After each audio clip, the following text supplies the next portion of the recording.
Hello. Hey, what's happening, everybody? Welcome back to the Drummers Education Connection. We are here live once again. My good friends Bart Robley in Fullerton, California, or he moved. Where'd you move Ontario. to? Ontario. Yeah. Rick Stojak down in San Diego at the Rick Stojak Drum Studio, and Trip Ritter from Tucson, Arizona. Hello. What's happening, guys? Good to see Chip you once ahoy. again. And Our Rick guest- is muted. Yeah, There's Rick. Rick's unmuted. How's that? That's better. Perfect. Now we can hear you. All the Hi, important everyone. things you got to say.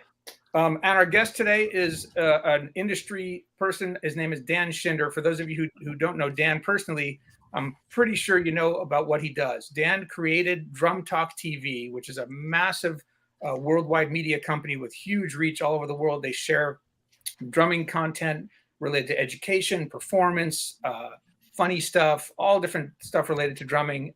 And he also is the CEO of a marketing company called Advanced.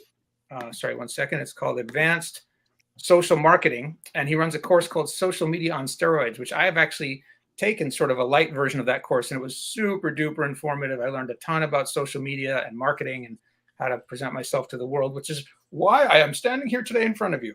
Dan, welcome to the show. We're so happy to have you, man. Thank you very much. I'm honored to be here. I know you guys are 65 episodes in. That is really impressive. That's great, because I know that this is a lot of work. And more importantly than that, just the purpose that you guys put it together for when it comes to being drumming education authors, teachers, but also performing musicians. That's a great triad there. Those are some wonderful qualities. Thanks for having me. Oh, it's our Thanks, pleasure, Dan. man. Thanks, Dan.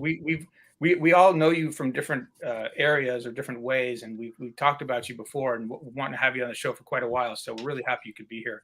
Yeah, I met Chip in jail, actually. Jail or prison? Jail or prison? It was jail. We didn't make it to prison. You didn't make it to prison. Okay, okay, cool. 3-day thing. Chip was the one sitting quietly in the corner, and you thought, "Oh, that's the guy I want to connect with. He's the one no one's messing with." No, that's how they met. I was sitting in the corner crying.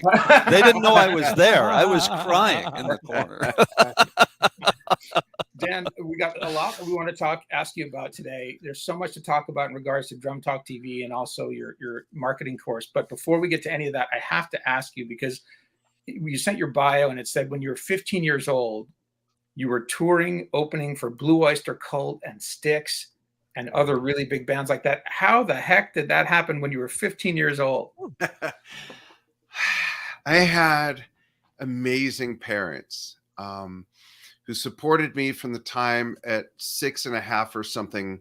I said I wanted to play drums because my older cousin had a drum set and was a drummer, and I was being exposed to everything that came out in 1968. So that gives you some context to age, time, and all that. Led Zeppelin 1 just blew my mind as a 6.5-year-old, and my cousin played drums and got turned on to all this music then. So I told my parents I want to play drums enough times that they got me a practice pad and then got me lessons, and I got my first drum set for my 7th birthday. So fast forward, I played drums through at 14, I had already been playing in Tuesday night jazz band in middle school, orchestra, concert band. Loved that stuff. Mm-hmm. Just loved it. Great experiences for a kid. But I grew up playing to my favorite music. When I was a kid, music wasn't segregated by channels. The genres were all on one channel. So I grew up in LA. I know some of you guys are out there. There was a AM station called 93 KHJ, and they played everything. You'd hear Neil Diamond, Barbra Streisand, Steppenwolf, Led Zeppelin, Rod Stewart, the Beatles, and then something else, Kool and the Gang, Sly and the Family Stone. Everything was in one place. So for a little kid not exposed to the music other than being played in my house, which, by the way, grew up listening to Hal Blaine because my parents were huge Simon and Garfunkel fans, Fifth Dimension fans. My dad more into also the Yardbirds, Zeppelin when they came out, Pink Floyd, Jethro Tull, stuff like that. So I never thought of being a drummer for a living. And I was really good. I've been told I was pretty good at 14. And I wanted to be the next Jacques Cousteau. I wanted to be a scientist, an oceanographer. Wow. Wow, no kidding. Yeah, that was my path. I was obsessed with Jacques Cousteau's specials. I got some artistic traits from my mother. I used to draft cross sections of submersibles, had it all figured out where they were going to sleep, where's the ballast, where's the food, the controls. I mean, I was so into it, man. And then in 1977, my dad took me to my first concert to see Led Zeppelin. And when my hearing came back a few days later, by the third song, the enormous light bulb went on above my head. And I thought, you mean like that could be a job? So after I got home and the hearing came back, I told my parents, they said, I don't want to be an oceanographer anymore. And my mom said, and my first initials are DR, because of course a young Jewish boy with the first initials DR would be some sort of doctor, right? And my mom said, Kurt, what do you want to be? And I said, I want to be a professional drummer like John Bonham and Buddy Rich. So after we hit my mom with the paddles and she woke up, my parents were very supportive. And never said, no, you gotta. I didn't grow up in a home where you had to do this or you had to do that. I mean, I had to make my bed and eat and be home at a certain time. But exactly 1 year later, my mom comes to me and she says, I found out that there's this singing group that's going on tour and their drummer is leaving. Do you want to audition? There's an audition going on. And I said, yeah, okay. And the drummer that was leaving, I don't know if anyone here is, maybe Rick knows. Rick, you're in San Diego, right? Yes. Do you know who Lohman and Barkley were? No, I don't. They were a radio talk show team, and the drummer was Al Lohman's son, Al Lohman Jr. Okay. So I told my mom, yeah, let's go. So we go to this. I grew up in the West San Fernando Valley. So this is the top of Mulholland overlooking the valley. And it was a big church that had a beautiful auditorium. That's where they were rehearsing the tour. So my mom takes me there, and I had no idea what to expect or what was going on. We're the only two people there besides the whole thing rehearsing. So we're sitting in the audience like 40 rows back, right? There's the stage. They start rehearsing, and they're playing. So my music time, I'm playing Zeppelin, Deep Purple, Jethro Tull, ELP, Yes, Genesis, Gentle Giant. That's what I'm into musically at home, right? And they're playing Neil Diamond and Linda Ronstadt, ABBA. And I lean over to my mom and I said, Mom, I don't want to play this kind of music. And she spun around in her chair and she grabbed me and shook me. And with every syllable, she said, they're going to pay you to see the country playing drums. Your father and I would never be able to afford to send you on a trip like this. Thought you wanted to be a professional musician. Wow. And she said, what difference does it make what kind of music it is? I thought, yeah, what difference? Because I remembered growing up with the headphones on, all those different styles, right? All right. Said, yeah, okay, yeah. So now I got my head around it. They finished rehearsing, and the director comes over and sits in the row in front of us. He turns around and he says, so Danny, what'd you think? And I lied. I said, that's great. Wow. And they were great. It just wasn't what I was into, you know? Right. And he said, do you think you can do that? And I said, yeah, I think so. He said, what kind of stuff are you doing now? I told him I'm in Tuesday Night Jazz Band. I'm in orchestra, first chair drummer. I'm in concert band, first chair drummer. And I play, and I named all those bands. He says, yeah, I don't think this will be a problem for you. So he asked my mom if I could go, and she asked him all the right questions and said, I got to talk to my husband. And my parents grilled me and said, do you want to go? Because once you leave, they're not turning around. You know, this is it. And so they said I could go, and I toured the U.S. from L.A. to Long Island, back a different way, opening for, like Jeremy said, those bands at state fairs, county fairs, Styx. This is 1978. So think of where those bands were at that time. Heart, Styx, Blue Oyster Cult, Seals and Crofts at New York State Fair. That was great because my parents loved them. And it was amazing. And it was like, here's the thing. I came back the day before high school started, 10th grade. Back in my day, high school started in 10th grade. So I'm standing in line to choose my classes thinking, what am I here for? What am I Yeah. here for? I just got paid to see the country, play music, and what am I here for? And that was really difficult. And I asked my parents, they said, can I take the high school equivalency test? And my mom said, it's high school, it's new, just try it out. That next summer, guess what? They asked me back. I went on tour again. Same outfit. And by this time, I'm in another band already, and I had to take a break to go on that tour. And so my mom says, it's 11th grade. You're halfway through. Just give it a chance. I asked her the same question right before 12th grade started. She said, "Your last year. What are you going to bail now?" Right. And I knew that was her plan from the beginning. Right. But that's what that whole 15-year-old going on tour. Wow. Opening for What an real amazing- bands. Did you get to real meet kids. any of those drummers you opened up for? And were they cool? Yeah, absolutely. And the neatest experience, that was a great question, Chip, because I did have a really interesting experience. Played at the Iowa State Fair, and the stage we played on was like, I don't know, parallel. It was like different stages in this big giant park thing. So we played, and then over there's the Osmond stage. So it's the middle of summer, Iowa, finished playing, drenched, hot. All I could think of is something to drink. So I start walking. I tell everyone, I'll be right back. I start walking across this long lawn, and I see a Pepsi stand way in the distance. So I'm thinking, I need something cold. But I hear this guy, hey, kid, drummer boy. And I turn around, there's this big kind of overweight guy, like waving his fist and yelling. I'm like, uh-oh, I'm all alone. Like no one's with me. And I get scared. So I start running, and like I picture it in slow motion in a memory. If I could just make it to the Pepsi stand. And I do. So I reach the counter. I'm like, God, I'd like a. And the guy's like, kid, are you okay? I'm like, yeah, I want a Pepsi. I want a Pepsi. And then this guy slams against the counter.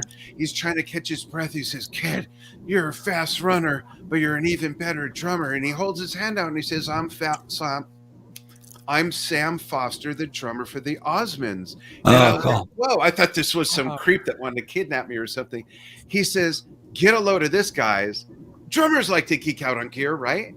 Yeah. Okay, Yeah. So 1978, he says, I have the first 2 Yamaha drum sets to hit the United States. No way. Yeah, and I'm thinking in my Really? head, okay, so this idiot just blew his cover. He's not Sam Foster. He doesn't play with the Osmonds because Yamaha doesn't make drums. I raced motocross. They don't make drums. Right. They make motorcycles. Yeah.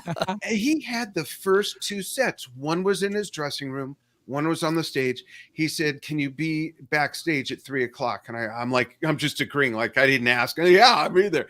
He gives me this card and says, give this to the security guard. I say, okay. So I go, I tell the director, hey, I got invited, Oh, and by the way, they're going to hook us up with tickets. We all get to go to the show. We're going anyways, but we get like prime seats, all this stuff.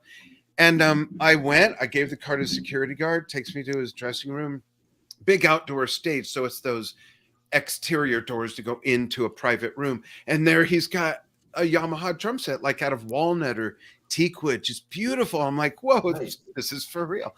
And so we're just talking drums. And then he says, sit down and play something. I'm like, all shy. I'm an introvert, by the way, in case you couldn't tell. Yeah, I can tell. Yeah. I was really shy. And I'm like, and he's like, no, man, play. So I do some stuff. He goes, okay, wait, now play. Shh. Turns on metronome. And I'm like, I'm like sweating bullets. It's Sam Foster, professional drummer, played with the Osmonds for years. But it was an amazing experience. I tell you, we're not supposed to have regrets in life. Right. One thing I guess I could sort of compare to that is he gave me his phone number. I put it in my little black phone book, and I never called him. And I looked him up after I started Drum Talk TV, and he had passed away. And it reaches back to what you covered on a recent episode about imposter syndrome. I didn't know enough to develop imposter syndrome. I've been talking all morning. Sorry. I mean, believe me, I was pretty sure I was the shit. So I didn't have imposter syndrome. But I did feel this, like that Sam Foster, I'm just Danny Shinder on my first tour. I'm 15. Right. And I never had the, if I could say it, the gonads to call him. And I felt even more horrible. I couldn't wait to get a hold of him. I started drum talking. I'm going to call that guy. Always telling the story. I'm going to call that guy. And I looked him up to find his number, looked online, and found that he had passed away. And it Oh, just it's too broke bad. my heart. Yeah. Yeah. It's So still a really beautiful story, you know. thank That you. is a beautiful story. Yeah. I have a question, Dan, and it's Oh, I'm sorry. We're out of time. No, that's okay. Gotta go. Thanks, Dan. Good night.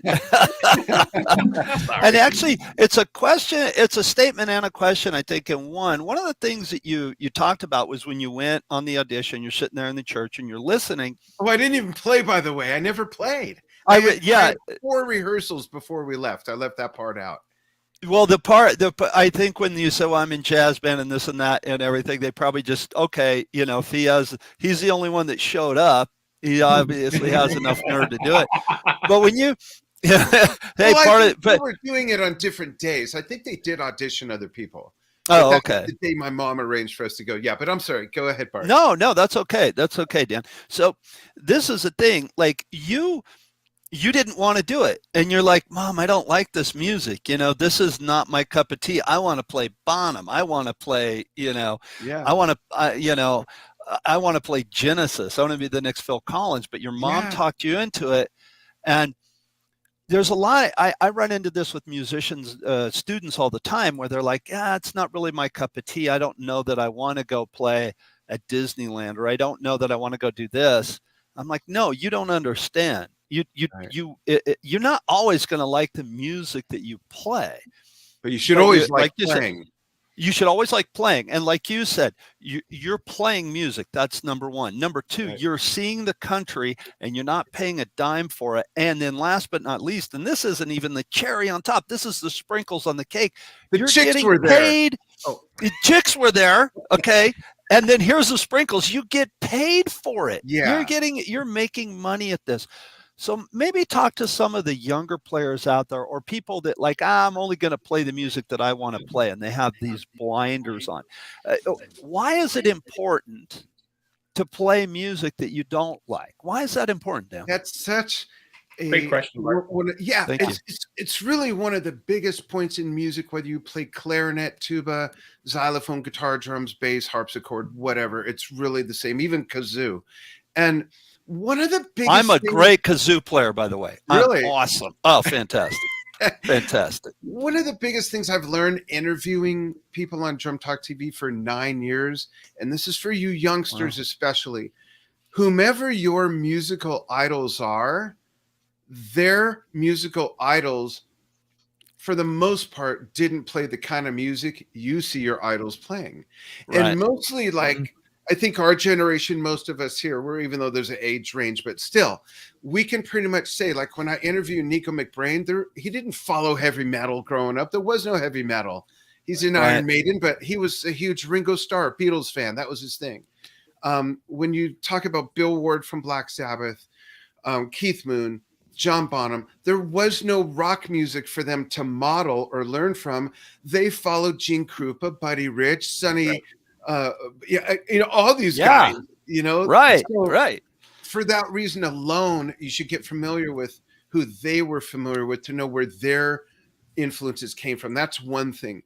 The other reason is if you want to be a working musician on any level, work in as many different types of environments as possible. So if I were to grow up to be a chef, side note, and this has nothing to do with this actually, I had a cooking show on TV 20 years ago, which is funny that I thought of as chef. But if I'm going to be a chef, I want to be a cook in fast food. I want to work at a diner or a deli, then move to full service. And I want to, you need to learn, you need as many tools in your toolbox as possible. And there's going to be something that Hal Blaine did when that beat breaks in the Fifth Dimension. What's that song? You're going to use something from every genre in any other genre. Just like you don't not learn vowels because you're not speaking Spanish. They're used in Spanish, but they're used in English. They're used in German. They're used in French. It's kind of the same thing.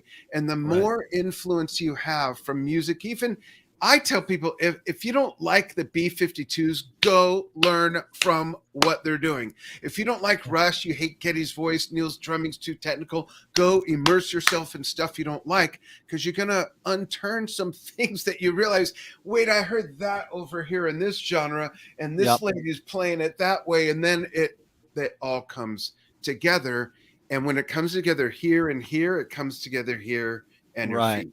That's On I any remember instrument.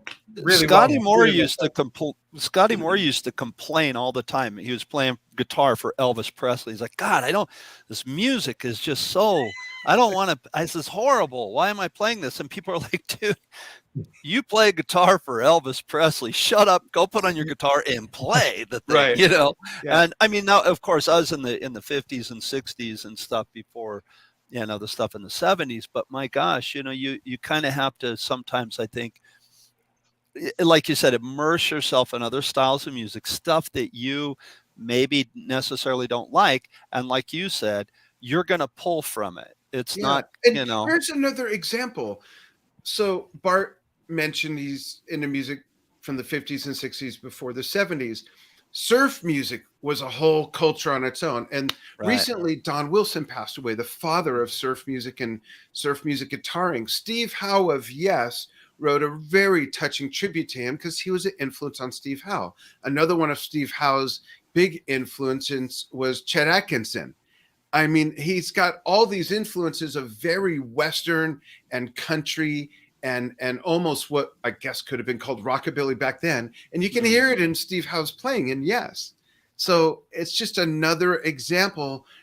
If a drum teacher, if a guitar teacher says, piano teacher, you got to learn jazz, don't think I don't plan on playing jazz, so why do I need to learn it?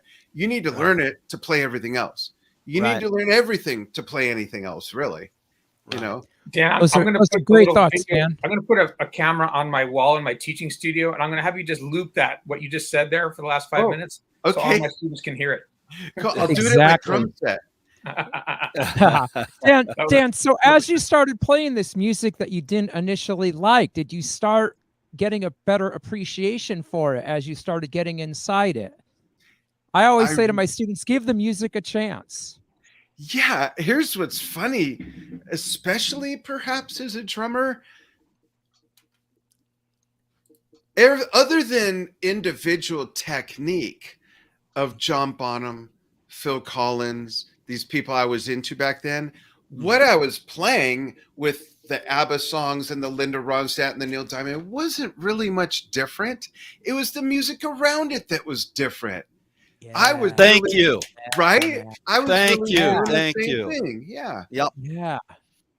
It must have totally developed your listening skills. It did. And that is such an important trait. Some of us, I think, and I love your guys' take, some of us are born with great listening skills.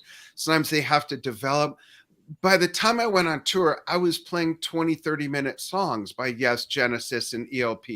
And even today, when I do that on Dan's Almost Daily vlog on DrumTalkTV, I'll do a tribute to Alan White. It's 2 hours long, all these long Yes songs. Or Phil Collins, the other day, we did just an hour, but all these long songs. And people, and this question baffles me, but they say, how do you memorize all those long songs with all those crazy changes?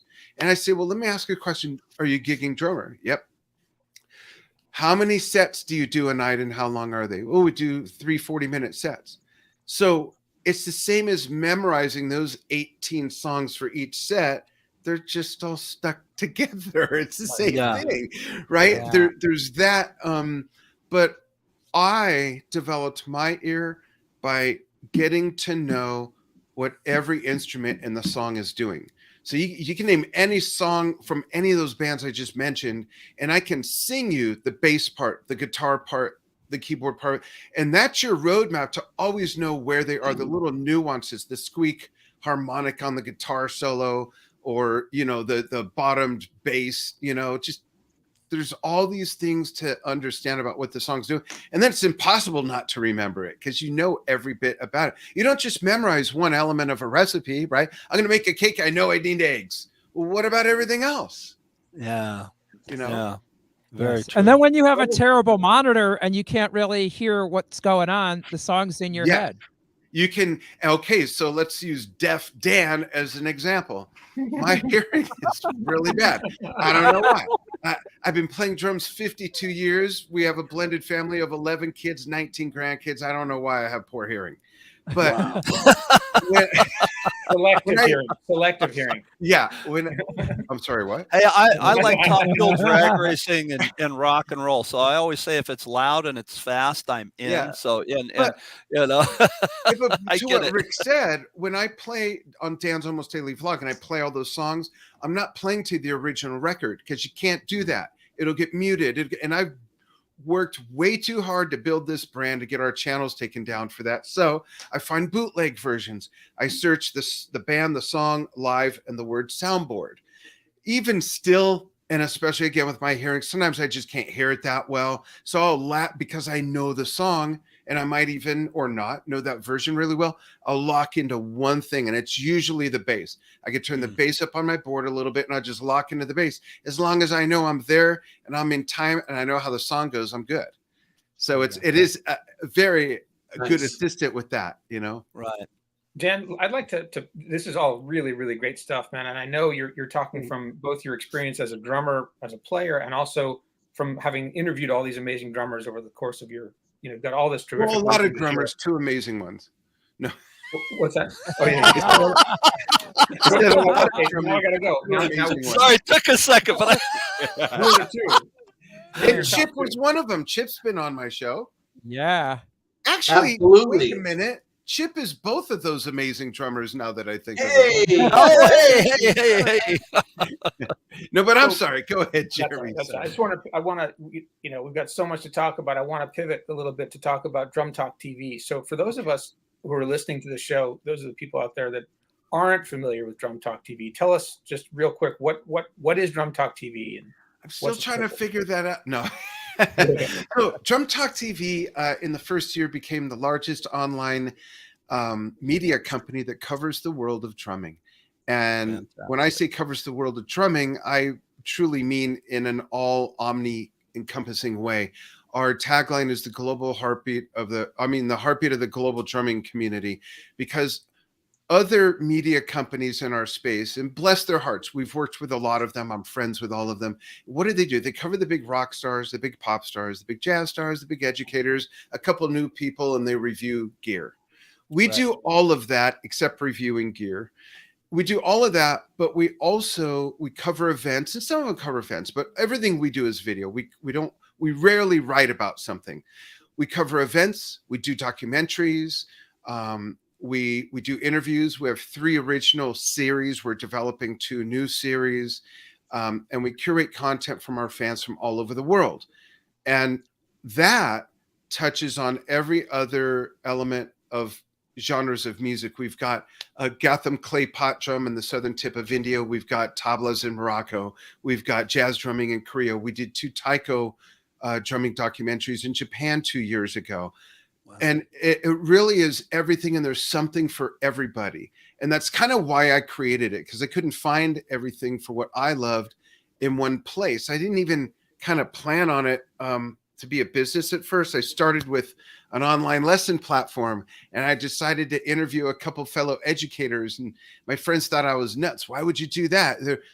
They're competitors, and you guys, if anybody knows, we're not competitors. So I interviewed them. Yeah, and I showed them to my wife, and she said, this is what you should do, because she saw me do interviews in the charter yacht industry, the racing industry.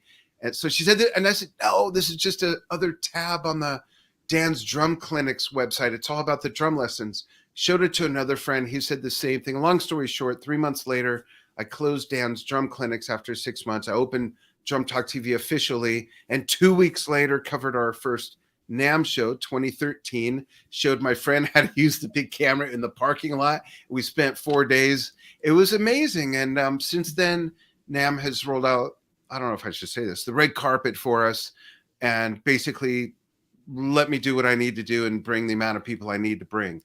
And it's been a wild ride, guys. I never planned on being the biggest. I never planned on 1 million fans. We reached 120 million people last year.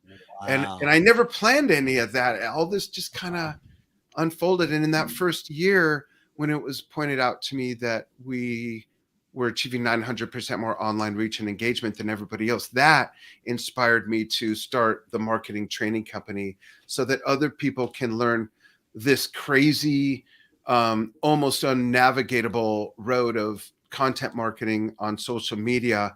And I know everybody else teaches this. I know everyone does social media. I know everyone lists that on their LinkedIn skill. Right. But what makes me different is I teach it from the perspective of having tremendous results with my own strategies and never paying for boosting posts or running ads even. So that's what makes me different.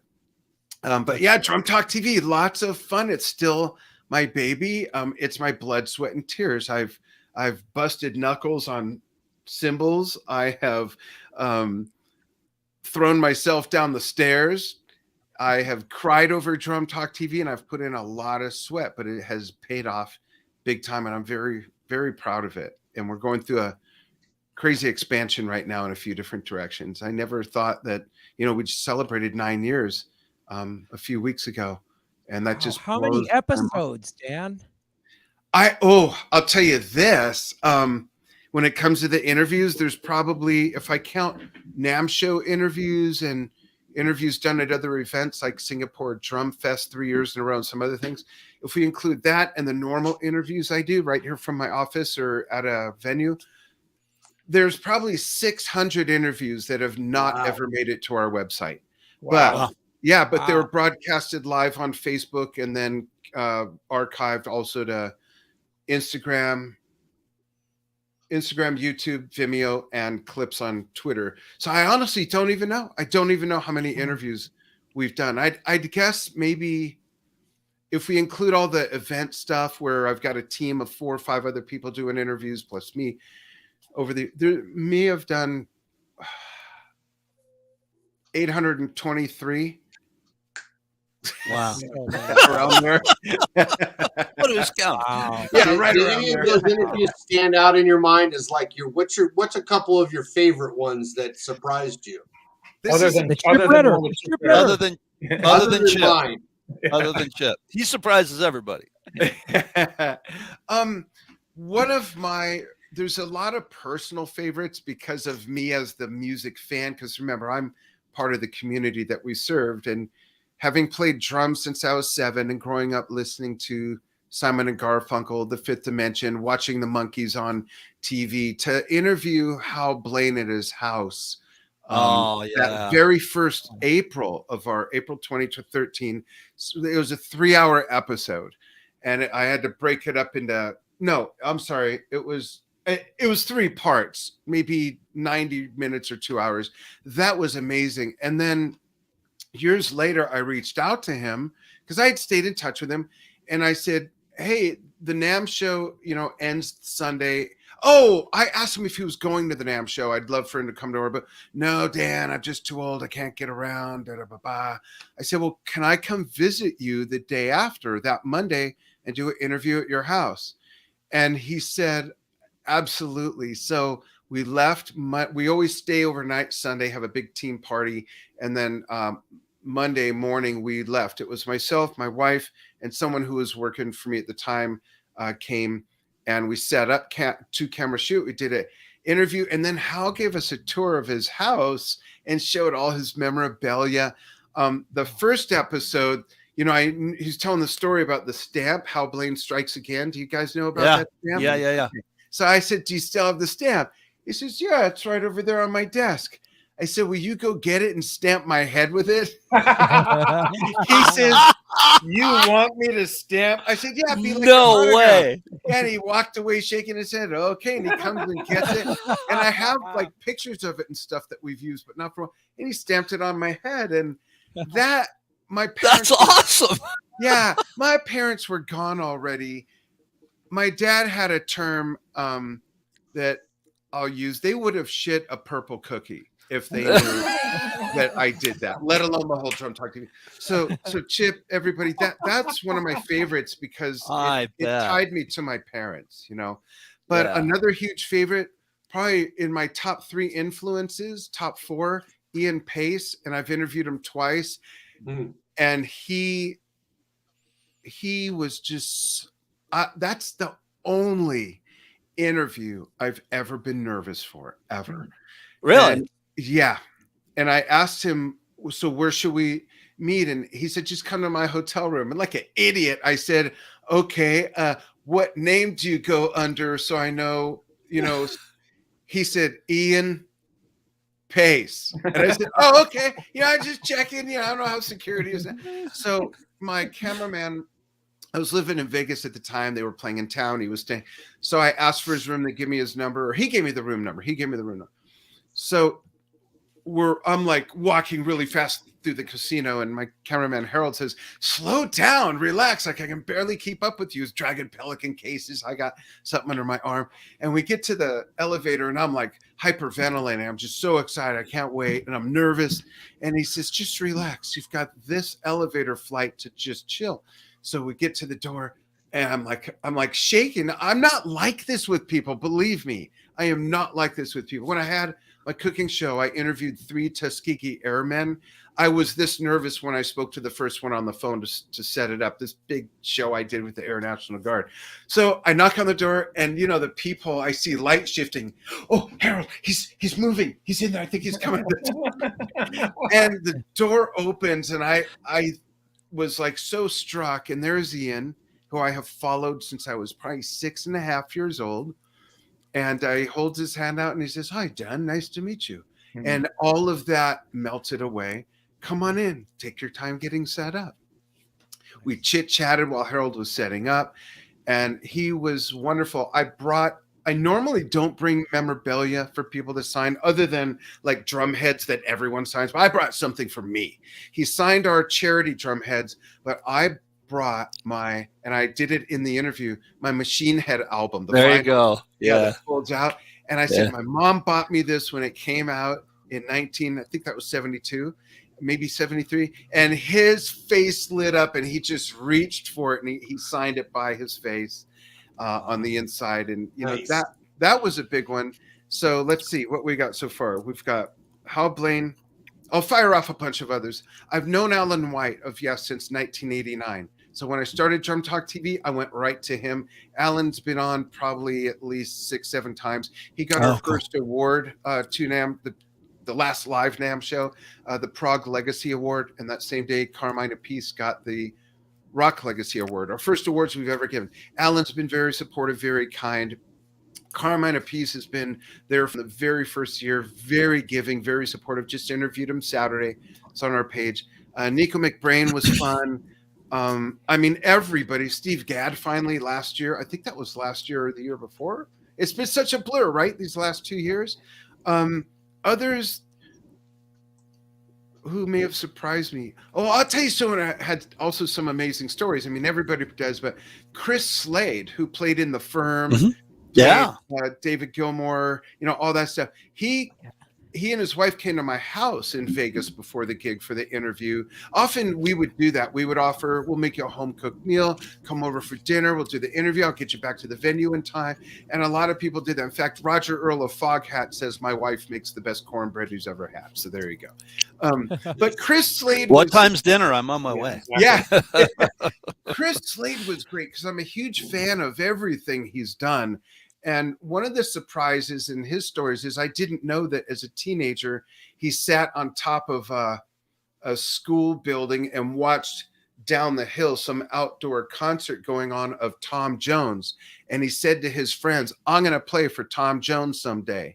And that ended up being his break. He was like 17 or 18 years old. And I didn't know that. Another great story is he's at home, phone rings. It's David Gilmour. Hey, I did this album. I'm going out on a tour. Will you come on tour? Absolutely. Him and his wife go to the pub. They celebrate. They come back. The phone rings. Hey, this is Jimmy Page. I've just formed a band with Paul Rogers, and we'd love for you to do the record and come on tour. He says, well, I just accepted an 18-month tour with David Gilmour. And Jimmy says, that's okay. We'll wait. He says, you'll wait. I mean, can you imagine getting those stories were fun. Chip asked, what surprised me.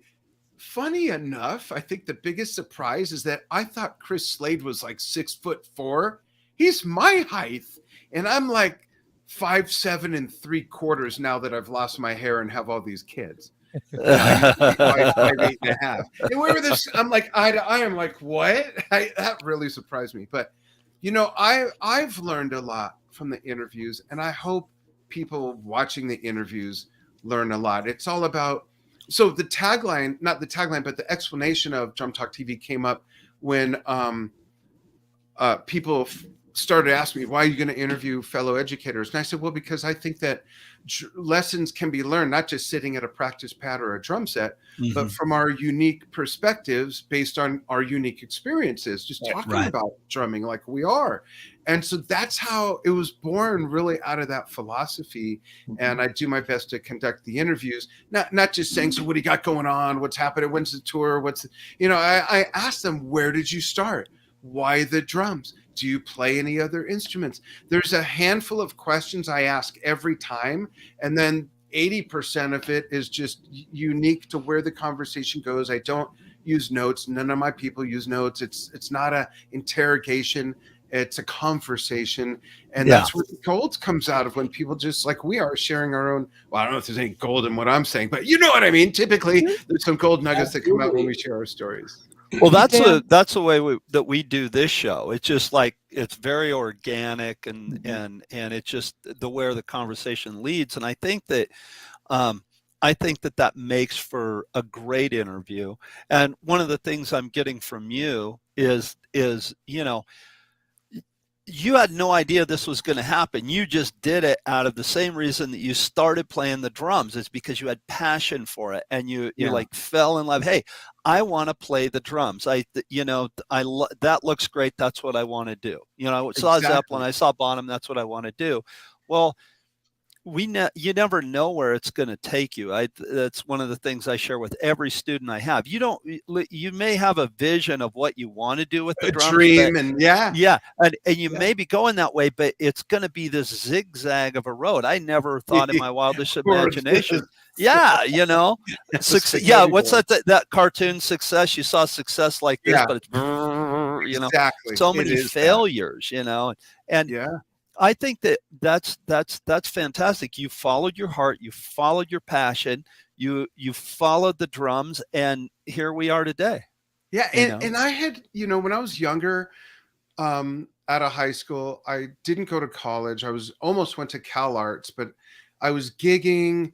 I started recording. I started producing. I grew up playing up and down the Sunset Strip in Hollywood, played all over the San Fernando Valley, chased the record deal. And after a while, I went into corporate America and got away from music for a while.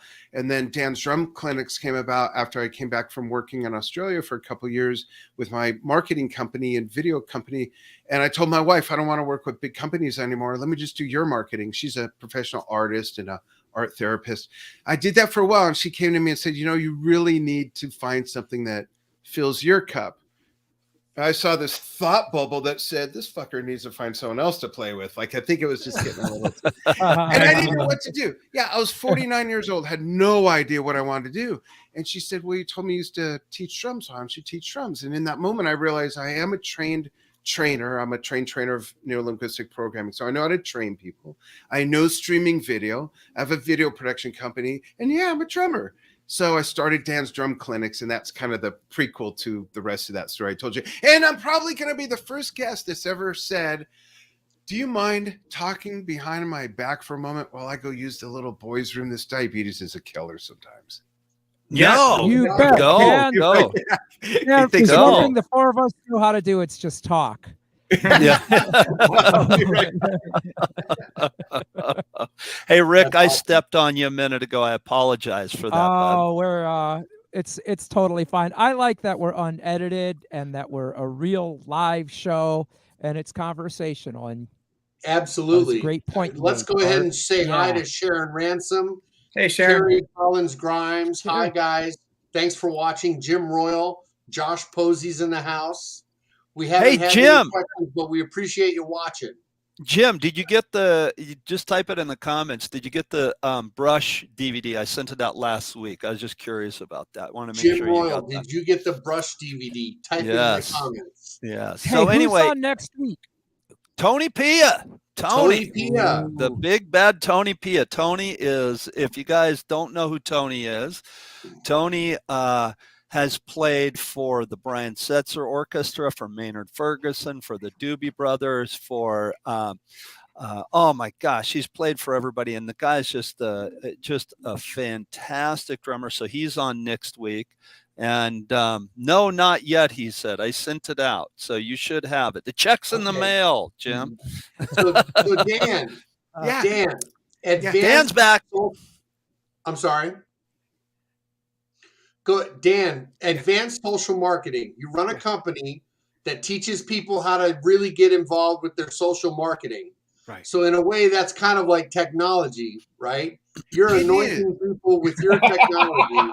Yeah, you got it in. He got it in. He got it in. With all of this technology and social media in the world today and how things are going, we've had this episode before where we asked the question, do you think drummers are getting better? So I want to ask you, do you think drummers as a whole are getting better?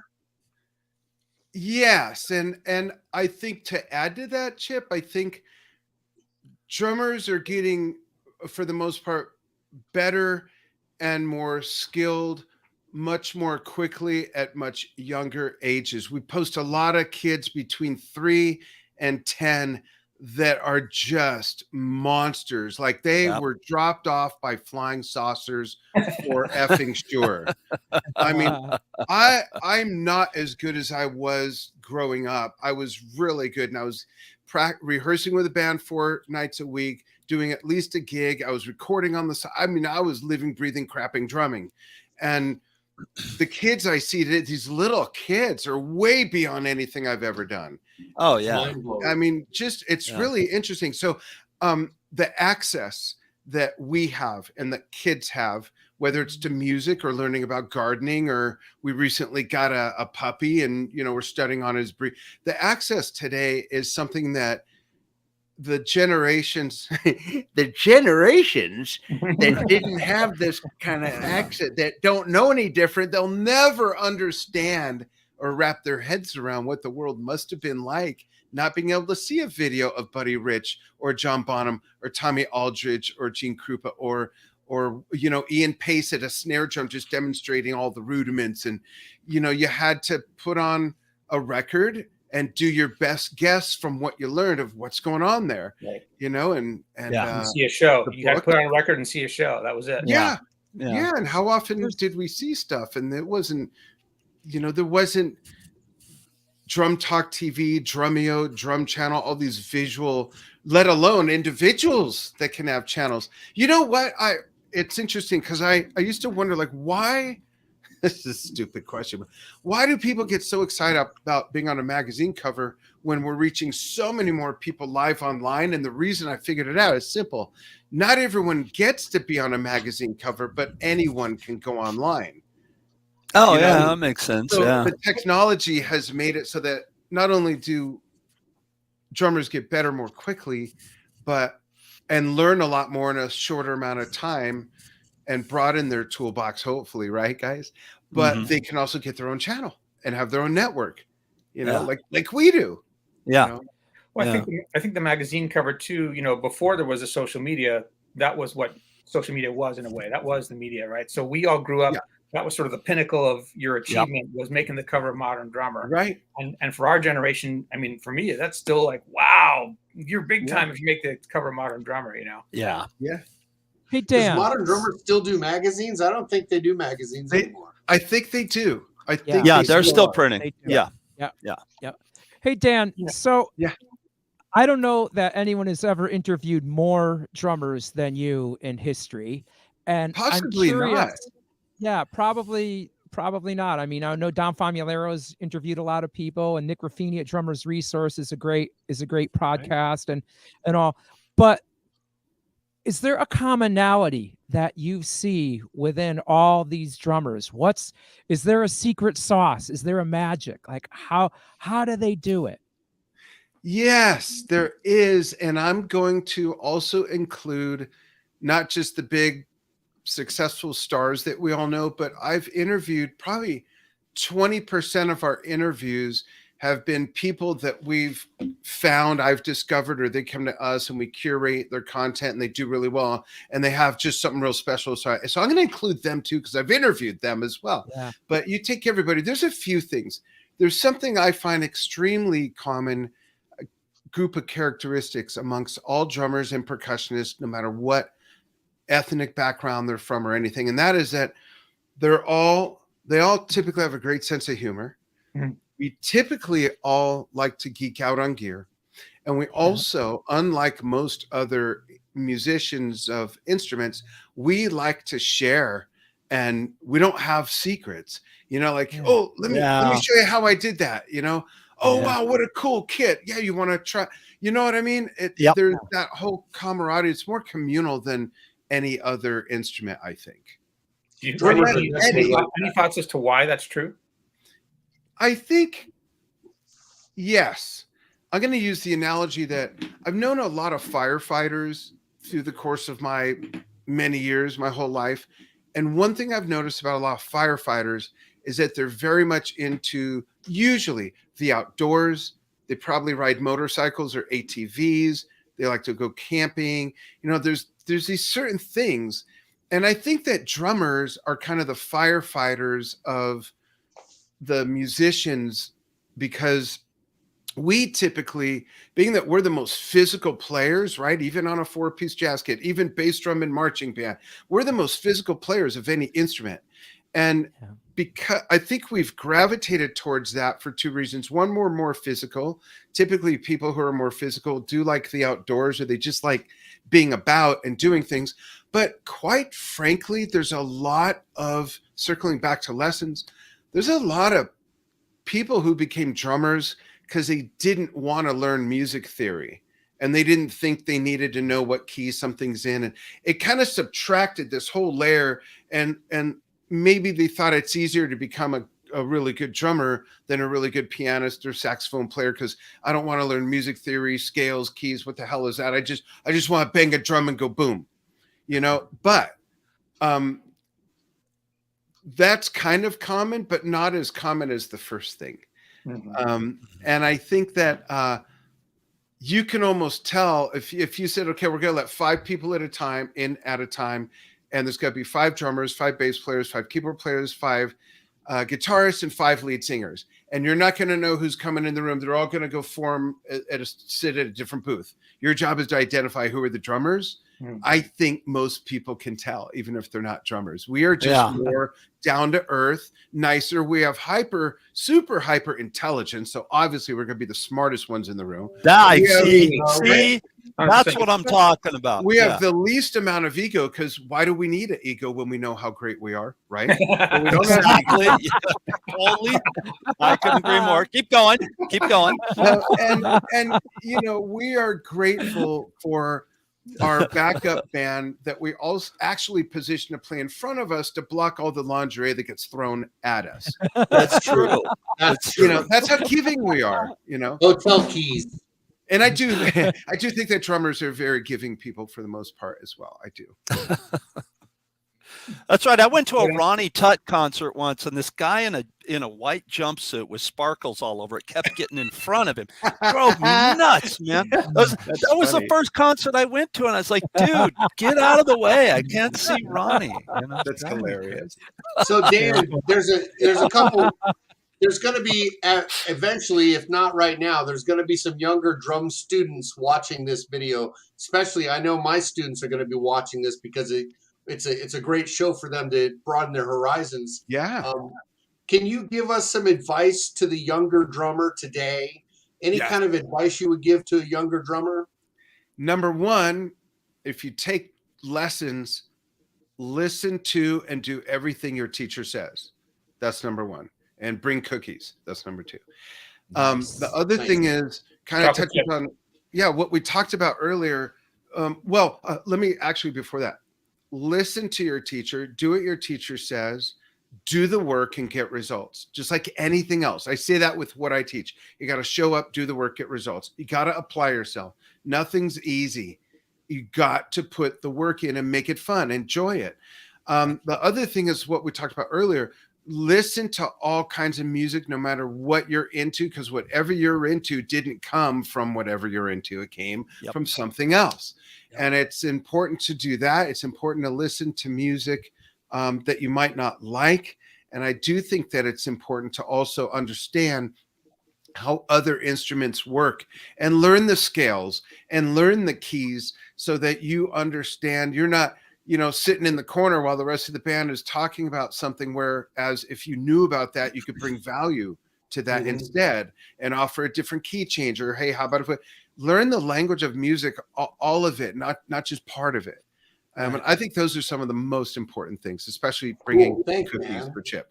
Right. And it does come back to what, a little bit of what you're saying, like maybe drummers didn't want to learn theory, but at the same time, there is a point where you do kind of go, yeah, I've got to know some of this stuff. Even if you don't immerse yourself in deep theory, you still have to have a little bit of music theory, I think, to make your career go a little bit further. Understand the language in order to speak the language. Exactly.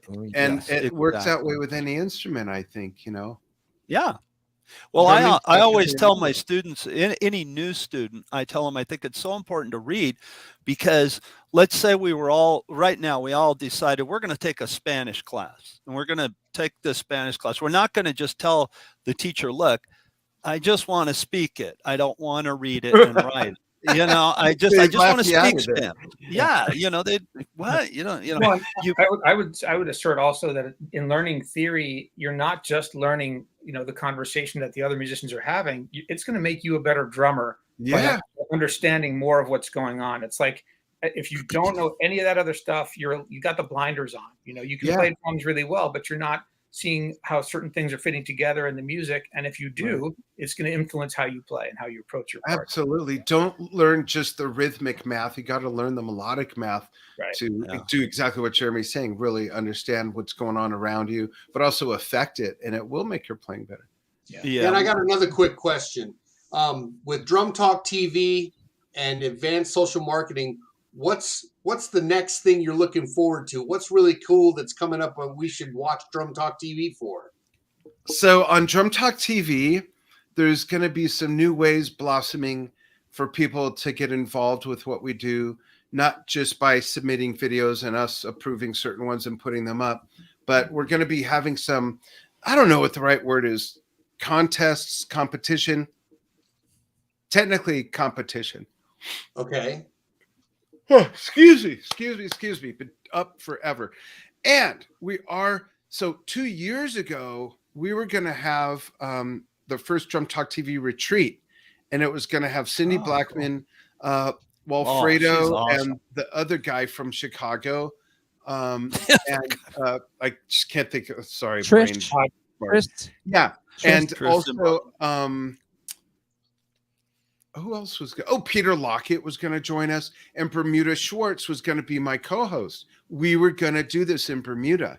My wife and I spent a week and a half in Bermuda, December of 2019, scouting out the location. We talked to the Board of Tourism. We had this whole thing planned out to do the first week of June of 2020, but the pandemic came. So we're getting back to planning some interesting retreats that will be fun and where you can play and learn from some of your industry peers that are big time.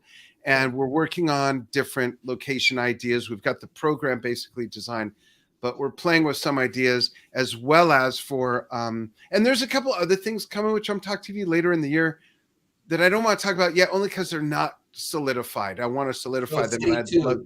Yeah, exactly. And a lot of interviews with new people we've never had on are on the calendar. And for advanced social marketing, for my social media on steroids stuff, I'm planning a high level retreat that'll actually take place. It's planned to take place on a luxury yacht, actually, not a cruise ship, but like a yacht for like 30, 40 people, something like that. And something that is new with social media on steroids is I now teach it in mastermind groups. So for years, 9 years almost, I taught it one-on-one with companies and entrepreneurs. Now I'm teaching it in groups, and it's a whole different experience. I did that because my wife and I bought into this program that was a mastermind group thing. It just blew the top of my head off. Why aren't I teaching like this? And I have people from different industries. It's a 12-week program, and you have access to the forever growing library of the weekly Monday Q&A sessions with me for a year. So okay, that's cool. 12 2-hour modules that you can attend or just get the archive. And then there's, for the rest of 12 months, there's Monday Q&As where people can ask anything. And often it turns into additional modules. And it's a very robust program that I really, really enjoy doing. I just love teaching. But I've only got one drum student right now, and I'm more teaching into this. And honestly, the only reason I have a drum student is because, again, we live in a small town. They knew somebody. He's a jazz drummer. How backwards is this? He's a jazz drummer. He's 15, wanted to learn rock music. So the parents said, okay, so that the dad hangs out and we do the lesson. I have 2 drum sets, my big, stupid, ridiculous one and a 4-piece kit. And he's done maybe 9 lessons with me, and we're just now starting to learn the 2007 live in Rome Genesis concert version of Los Endos. Because it's a double show. So we're learning that together right now, just starting it. But I love teaching. I love what I do with advanced social marketing. And I did for a while have specifically some workshops just for musicians, but now I have just the book series. This is volume 1. There's 3. There's going to be 7 more, and it has it's only, these are so bite size, even a drummer can digest it. It's 36 pages, but there's a lot of like pictures, examples, and lists. Is to get people how to understand the psychology of marketing, how to do content marketing, how to do content marketing on social media, and what some of the algorithms are to dance around on the biggest platforms. Because I hate to say this, but everybody says they do social media. Almost no one knows how to do it. Everyone's using the wrong hashtags. I could go on and on and on and on. And my mission is to really enlighten people and stop following everyone over the cliff who's doing it wrong, because everyone's doing it wrong. I have 7 students that recently took an online test, and all they knew is they were going to take a test together one at a time. I didn't tell them what it was going to be, but it's to measure your aptitude. So here we go. So I would go, so Darman, you're first. Darman, pick a brand that's one of the biggest brands that you follow, and we're going to go to their social channels, and you're going to tell us all, what are they doing right, if anything? What are they doing completely wrong, and what are they totally missing out on? All 7 students passed with an A+. They know more than the brands and the agencies doing the work for Subway restaurants, Salvation Army, Toyota, North Face, and I forgot the other 3. 2 were fashion, and 1 was some thought leader I had never heard of. And that's what I teach. No one else provides that. No one else teaches that on that level. And I hate to say this, but I could teach you, well, I don't hate that part. I could teach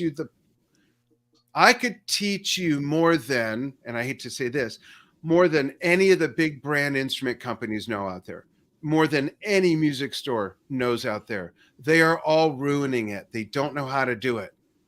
And that's what I provide. So folks, this is super cheap. It's literally like a few dollars on Amazon, like not even more than 1 digit on the left side of the decimal point. Get this. Can I just read some quick What's it called again? Sure. Yeah. What's it called again, Dan? It's called Social Media Marketing for Musicians That Works, and there's 3 volumes.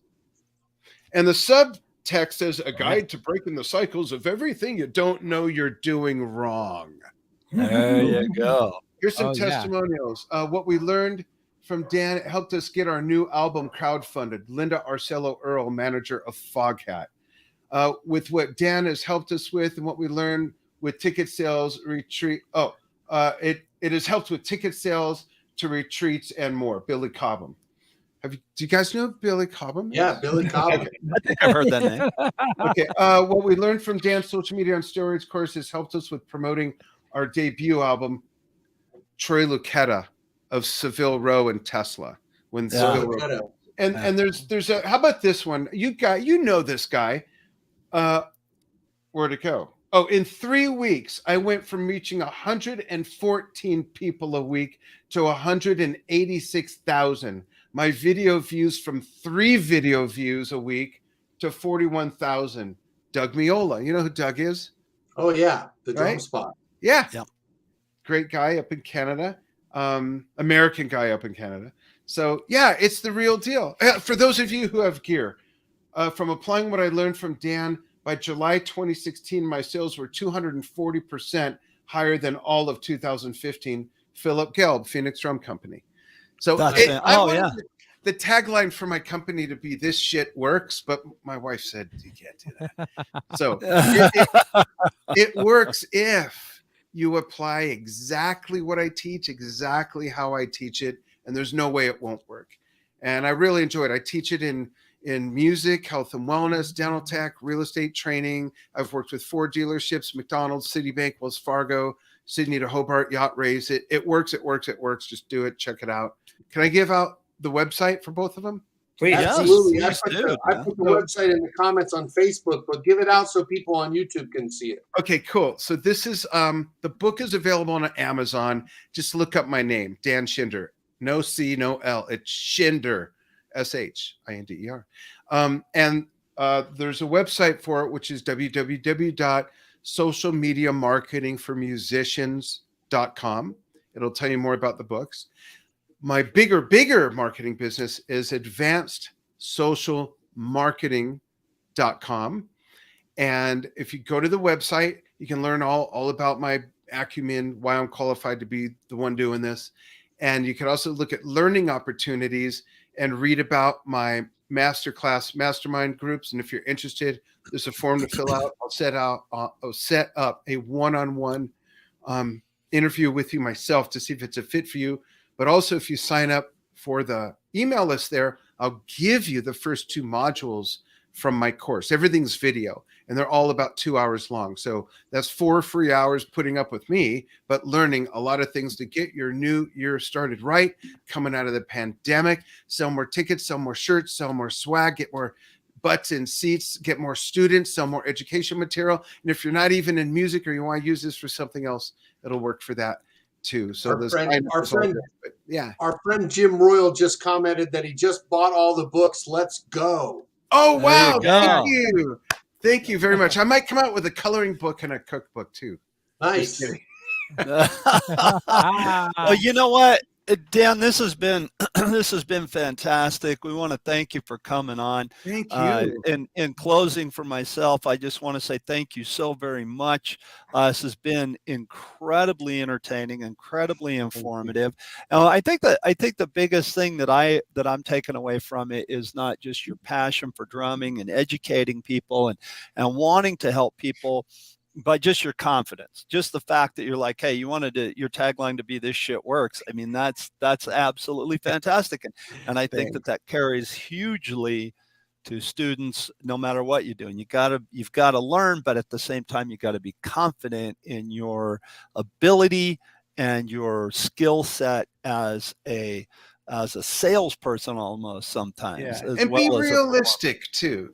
Yeah. You know, I hope my confidence doesn't come off as cocky or pompous at all. or anything. Not at all. It's from the results, and we all should always be realistic with where we are. You know, thanks, Bart. I appreciate that. One of the things I wanted to say before we close is just, you know, we've like, as we mentioned, we've had maybe 65 shows so far, and we've maybe out of those we've interviewed, I don't know, 40 drummers or something like that, and industry people. And one of the things that I've taken away from seeing all these successful people that they have in common is that A, they're passionate about what they do, and B, they're doing what it seems like they're supposed to be doing. And, you know, and C, they all have integrity, and D, a sense of humor. And I feel like you're just a terrific example, you know, not just of a guy who's, you know, realized some of his dreams as a drummer, but sort of figured out what he was supposed to be doing, Yeah.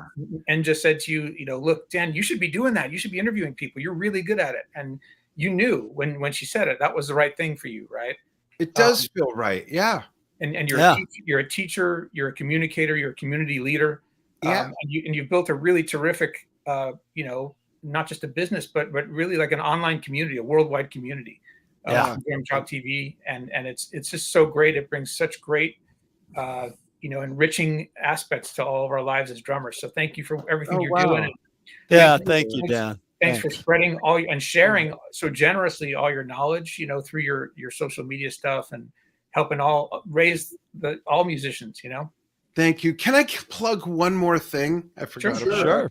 I created a campaign called Drumming Away Diabetes. I was diagnosed this June will be 2 years. I was diagnosed out of nowhere that I had very severe diabetes. And I've since been able to manage it to a degree, but I was also invited to be on the board of directors of the Arizona and New Mexico pod for the American Diabetes Association. So this is something that's really close to me. Well, it is me. I have diabetes, but I mean, it's something I really want to reach out. And if there's any drummers out there that have diabetes or you've been affected by it in your family somehow, there is a way for you to get involved. And if you look at a lot of our posts, if you look at the big cover image on our Facebook page and look through the description, somewhere in there, there's the link and everything for the campaign, Drumming Away Diabetes. And when you see us advertise about submit your videos to be featured on DrumTalkTV, there's something in there about it as well. It's all, intertwined. And I'd love to get more and more drummers on board to help us raise money for the American Diabetes Association, because what we raise money for is more affordable care, more affordable medication, and even just other stuff, blood testing kits. I have a long sleeve shirt on, but I have so this week it's right there. It's about the size of a quarter, and it's a sensor that I shoot into my arm. It has a needle, and I change it every 2 weeks. And I have an app on my phone, and without pricking my finger any time of day, I could just scan that and look at what my blood sugar is. We help raise money so that people who can't afford these things at all and don't have insurance can get it. But it's also for research and everything else. March 6th in Arizona here, there's a Tour de Cure. In fact, there might be one nationwide. I don't even know that, but I know ours is here in Phoenix. It's a bike ride-a-thon thing, and there's always something like that going on. And if you ever want to contribute $1, $5, not to me, not to DrumTalkTV, but to the campaign, it's always going to go towards something, and you don't have to wait for an event. So ours is an ongoing campaign that we just started. So please check it out. That's cool. Excellent. Good for you, Dan. That's awesome. Good for you. Sorry that Thank you so much, Dan. diagnosed with it. Thank you so much. Thank you. It's Dan, okay. It's helped a lot. Yes. Dan, you make me want to be a drummer. Oh, I think I gotta wow. take some I'm beyond lessons, flattered. and all that, man. Yeah. No, really, seriously, thank you for all you do for the drumming community and Thank you, your guys. passion. You is too. I love your evident, show. and You guys are, the discussion and the guests, and you're doing it, and it's great to see more of us out there doing this, and you guys are doing a great job. Thank you. It's really cool. Keep doing it, and if there's anything I can do to help, let me know. Oh, Thank Dan, you, thanks so Dan. much. Yeah. And you're welcome back anytime you'd like. Yeah, we'll have you back for sure. Thanks. I just need to have lunch, and then no, just kidding. And then we'll do it at what, 1 o'clock. Yeah. Me too, happen. Part 2. All right. Thanks everybody for tuning in. Thanks, Dan Thanks, Shinder, so everyone. much for coming on. We loved having you on. Really, really great Thank show. you. And we'll see you guys next week. Thanks, guys. We'll Bye, see you everybody. next Thank week. you so much, guys. Bye.